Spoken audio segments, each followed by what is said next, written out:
Okay, so a virus is basically a very tiny pathogen, if you want to call it that, which is subcellular. It can get down, so viruses enter the cell. They're so small that they're able to enter our cells, and they can enter into our DNA and our RNA, and they affect the the operation of the cell. So it's almost like they're, you think of a virus on a computer, it's actually not such a different thing, because the RNA and the DNA is like our programming. It's all the information that governs how our cells operate, yeah?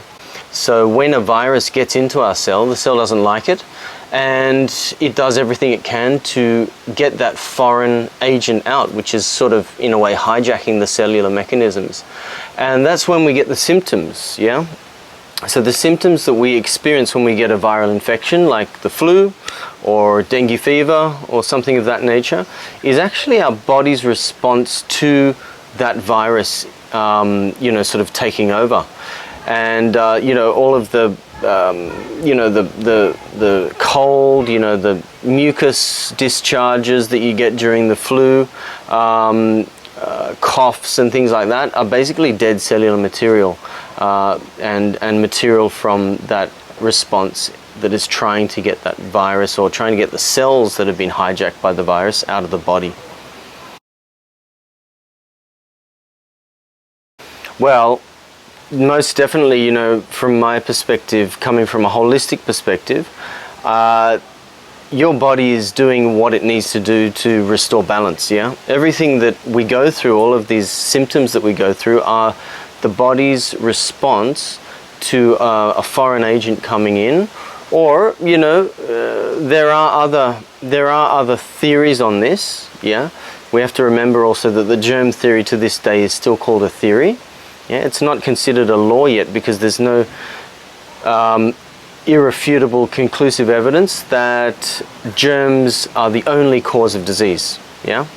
So we also have another theory, which is called the theory of terroir, which was actually propounded by one of Pasteur, yeah, Louis Pasteur, who many people know the name from certain institutes, yeah, the Pasteur Institute, yeah. He propounded the germ theory, that germs come in and they cause us to get sick, and that's the end of the story. So you want to get rid of illness, you kill the germs.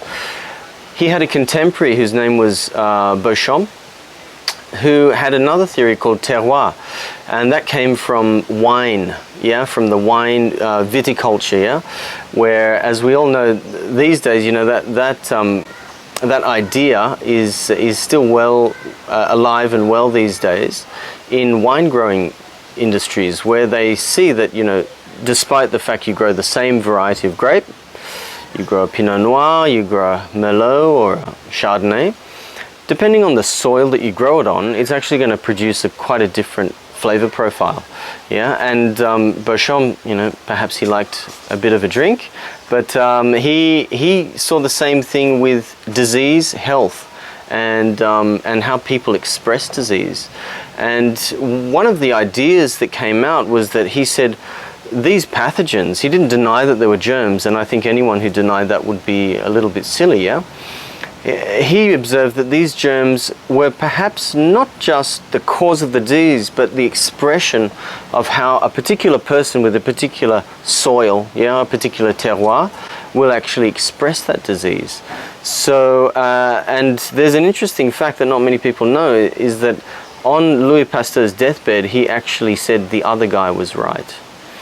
And again, not common knowledge, because things have progressed in a way that definitely support the germ theory on more of the conventional medical viewpoint. And again, germs are there, nobody's denying that, yeah? But I find the other view to be quite an interesting view, because it actually empowers everyone to take care of their soil, take care of their terroir, the soil of their body. So in answering your question, should we suppress those symptoms?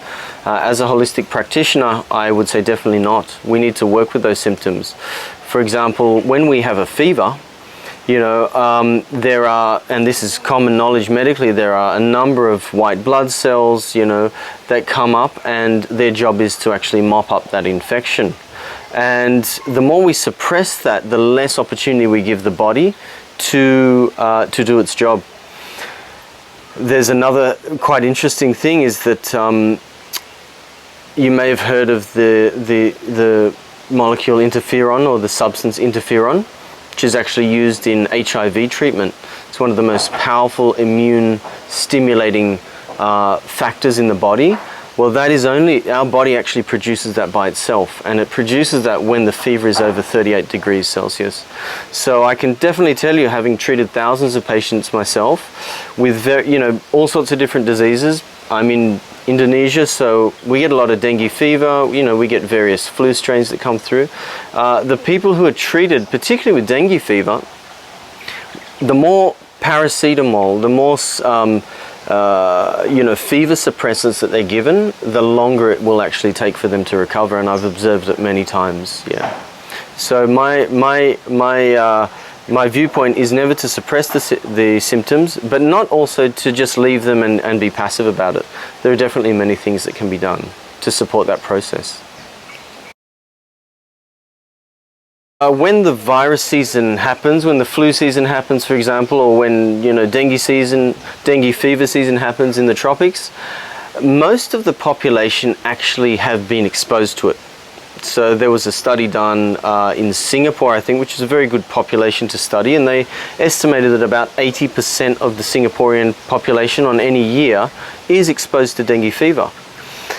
However, only a small percentage of those people, maybe only even 10%, will become symptomatic. And only a percentage of those people symptomatic will have severe symptoms. Yeah, some of you may just experience it as a bit of a just not feeling quite right. You may get a bit of a headache. You may feel your body temperature rise and then go down again the next day. Yeah, you may be a bit more tired on a particular day. So the fact is that we can't really prevent getting exposed to these things, but we can work with the body so that it deals with it in the best possible way. Yeah, and for me as a homeopath, I may be a little bit biased, but I use homeopathic remedies in order to increase resistance to that. One particular method in homeopathy is to look at what's called the genus epidemicus, which means the genus of the epidemic that's going around, and we look at that through the particular symptoms that the majority of cases exhibit. Yeah, and from that we can actually get an idea of which single remedy, or maybe a couple of different remedies, because coming back to it, it is all individualized. And a person will express their symptoms depending on what their constitution is, like you just said, yeah? What the soil of their body wants to express. So, there's no one size fits all. We have to always read the symptoms and observe how the patient expresses those in their case.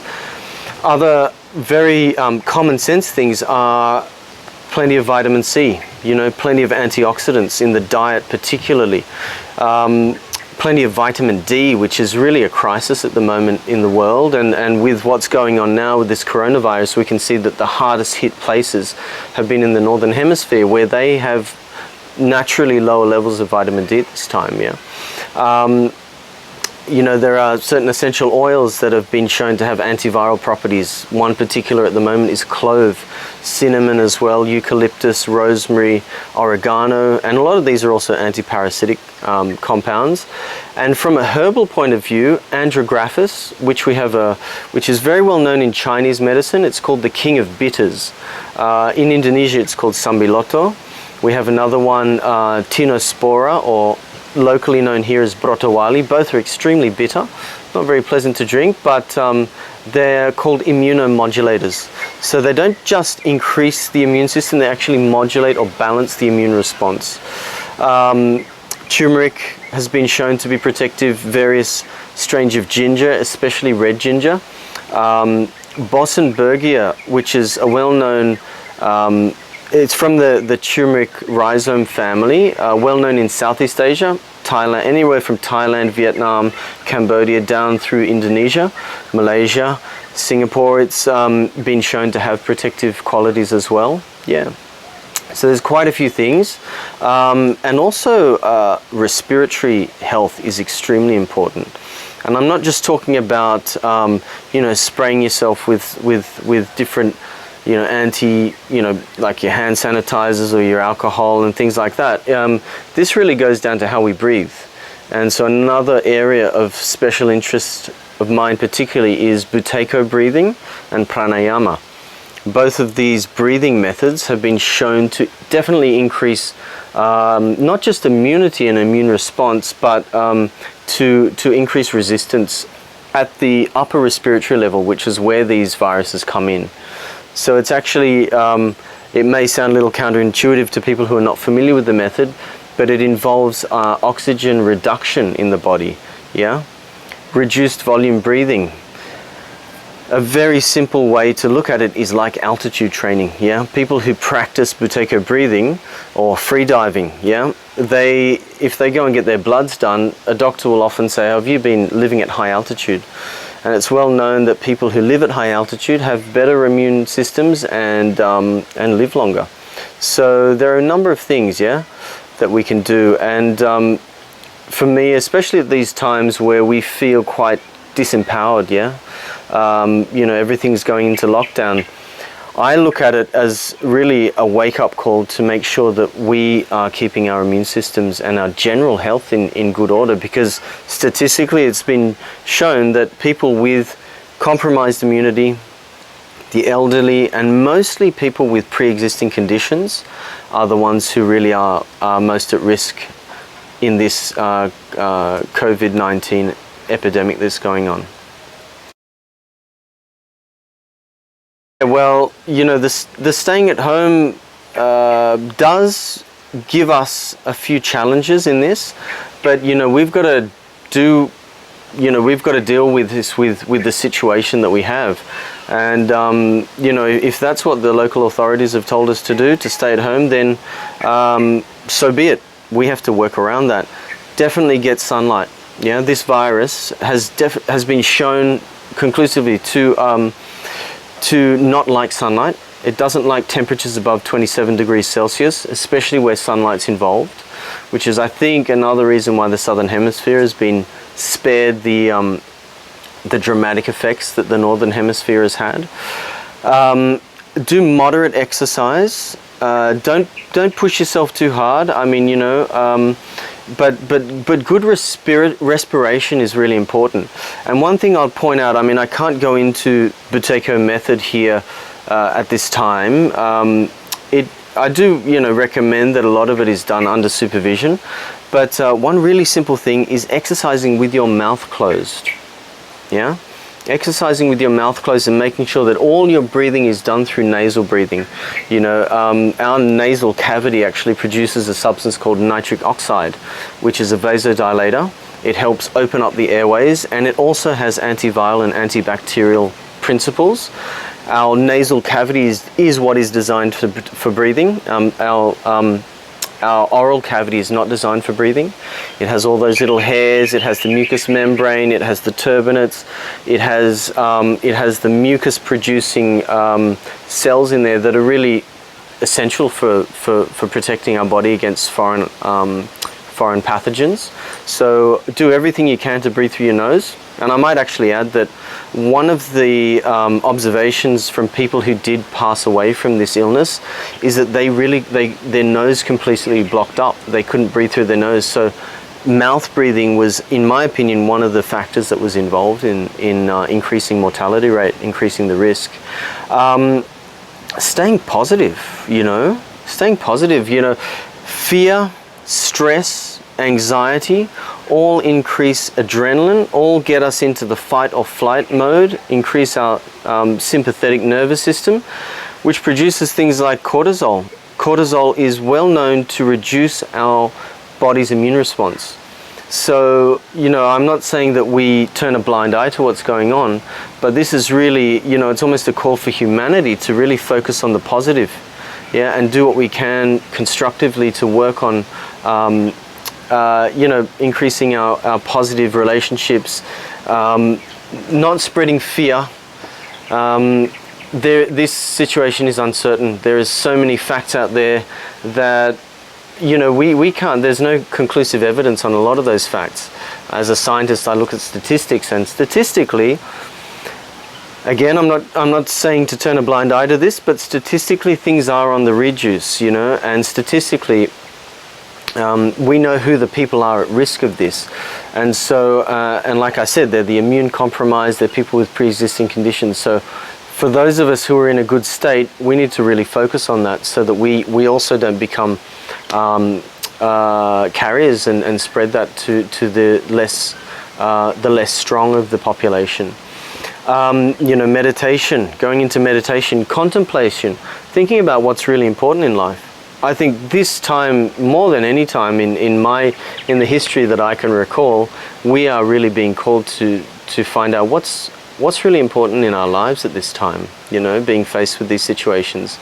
And in my opinion, my humble opinion, I think that nature, our connection to nature is at its most crucial at this time. Nature has been shown to provide all of those things that are most effective in reducing the severity of this infection. And sunlight, fresh air, you know, good food, whole foods, plants, organic food, you know, reducing our consumption of processed, refined junk food. These are all common sense things, but we're forgetting about them as a greater society. And it's at this time that we really need to look at that, and we really need to reevaluate in a positive way, in a constructive way, where we're going in life. I might like to add at this stage one more thing, an interesting observation that I've seen here, which is a connection with electromagnetic frequency and radiation in all of this. Yeah. This is hard science. This is not a conspiracy theory. This is not, coming left of field. There are many highly respected professors in their fields, in environmental health, in immunology, who have demonstrated time and time again that the 4G, the 24.4 hertz frequencies are not conducive to cellular life. They will in fact kill cells, and this has been demonstrated in labs. There haven't been many big population studies on this yet, and I do encourage the medical and health profession to look seriously at this, because in the laboratories it's been shown conclusively that that these frequencies kill cells. So I would, we're all at home. In many countries we're on quarantine. Indonesia hasn't gotten quite to that stage yet, although almost all the schools and government institutions and gatherings are being discouraged at this time. But it's a perfect opportunity to get on your phone and get on your internet and just zone out there. I would really encourage you not to do that. I would encourage you to do what I call electromagnetic hygiene, yeah? Call it EMH if you want. And really reduce your contact as much as possible with phones, with Wi-Fi, with your laptops and tablets and all sorts of things, your computers. I'm not saying don't use them. We're all going to have to be working from home soon, and I'm shooting something here which you're going to be looking at on your computer, so I'm not going to be completely hypocritical about this. But what I do myself is I practice electromagnetic hygiene, just becoming aware of my hours that are in direct contact with these devices, because they're basically a microwave. Yeah, you're carrying a small microwave in your pocket, or perhaps on your wrist. Yeah, I personally don't condone that, and really just limiting your use, and you'll feel a big difference. Yeah, switch off the Wi-Fi when you don't need it. Switch your phone off at night. You're not going to get up and answer that call. Which leads me to the next thing. This is a multifaceted. Immunity, health is never a single. There's no panacea here. It's multifaceted, and your most important immune boosting practice in this is good sleep. Sleep hygiene again. Get enough sleep. When we sleep, our etheric body, which is what surrounds our physical body, and again this is going a little bit more into the into the esoterics of holistic medicine. It performs cell regeneration, yeah. Our body heals when it sleeps. Sleep, in my opinion, is the best medicine. So please do get enough sleep. And, you know, turn your phone off. You don't, unless you're really in a job that requires you to be on 24-hour contact, or you have a loved one who's in hospital, or you have something of an emergency, if you don't, switch it off. You don't need it on, yeah. You know, my work is informed by a number of people. Naturally, Samuel Hahnemann, who founded homeopathy, the alchemical texts, Paracelsus and things like that, and a more modern version of the alchemical and a really holistic way of looking at life was the work of Rudolf Steiner. Rudolf Steiner and what he called spiritual science and anthroposophy is quite a large part of what informs the work I do, and I found a lot of wisdom very relevant to these times in his work. So I've been attracted to reading Rudolf Steiner at this time. There's a wonderful doctor named Dr. Dietrich Klinghardt, who's located in America, and I would suggest you look up his work on YouTube. Look up his work on his website and things. I find there's a lot of wisdom. He's a medical doctor and highly balanced in what he does. The work of the Goetheanum, who is the institute that informs anthroposophy at this time, have put up a nice letter about this, and I would suggest that you have a look at that. Yeah. On that note, I'd like to also direct you to some of the homeopathic resources, yeah, that are out there at the moment. Homeopaths have been dealing with this coronavirus since the beginning. There have been homeopaths on the ground in China and in various countries around. A great resource at this time is hpathy, hpathy.com, with Dr. Manish Bhatia, who's a wonderful homeopath and researcher in India. And I would really suggest getting on that website. Kids are coming in, that's all right. We're keeping it real here. There's 5 kids here, all trying to, you know, spend time with us while we're all at home. There's Dana Ullman, who is in California, who's got the Homeopathic Educational Services. Have a look at him. He's also a journalist on with the Huffington Post in the past, and he's got some great resources. There are websites like ABC Homeopathy. Ainsworth's in the United Kingdom in London has a lot of great information on their website. And you know, I want to say at this time, homeopathy's really come to the fore in dealing with all of this.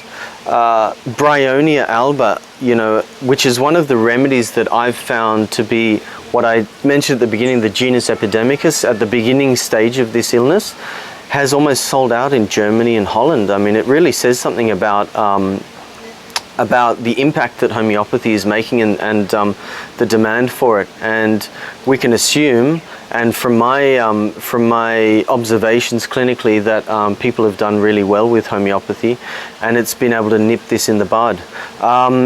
There are a few other remedies that have become indicated, and I want to come back and point out that homeopathy is an individualized form of medicine. It doesn't look at, there is no one size fits all. There's no single remedy for everything, and there will be variations in the symptoms that people experience. So I would actually encourage you to look at things like Arsenicum album is another remedy, Gelsemium, Eupatorium have come up. And for the more advanced cases where pneumonia has actually come in and there's a fluid on the lungs and difficulty breathing, there's a remedy called Antimonium tartaricum. And I would suggest that if you can get it in a 200C potency. Well, so far statistically it has been shown that children are the least affected, yeah? They have the least severe symptoms. You know, we can assume probably that a lot of the kids have been exposed to this and have recovered by themselves. And again, I would encourage us, you know, we all are uncomfortable when our kids get fevers. We don't like to see our children sick, but I would really encourage us all to be mindful of allowing that fever to happen and not interfering too much with it, not interfering with their immune response. You know, really revising our diets, making sure that we eat properly and that we feed our kids properly, you know. Plenty of fresh fruits and vegetables, lots of playtime outdoors within reason, yeah. In the context of the various policies that different countries have adopted, yeah, and keeping a really positive environment at home and not exposing them to the news and to things that they don't need to look at, yeah. They're not going to go out there and deal with this virus. This is not their job. Their job is to be children. They're innocent in that way, and I think really promoting that mood at home would be really important. And I would say the same thing goes for the elderly, you know, keeping a very positive outlook around how they are and making sure that they keep moving. Don't keep them locked in a box at home for fear of being in contact with this illness. Chances are they may have been in contact with it, and we need to actually make sure that they keep moving, because once an old person stops moving, their respiration goes down, yeah, and their circulation is compromised, and that will definitely increase in their, you know, in their developing severe symptoms if that happens. So, and making sure that they're eating well, yeah, and they're eating a high antioxidant, high vitamin C diet. Other things I didn't mention at the beginning were zinc and selenium. These are two minerals which are essential for immune health in general, and particularly viruses don't like these two compounds. So making sure we've got good levels of them, and keeping positive and keeping constructive in all of this, and really going back and seeing what is important in our lives. Yeah. Thank you.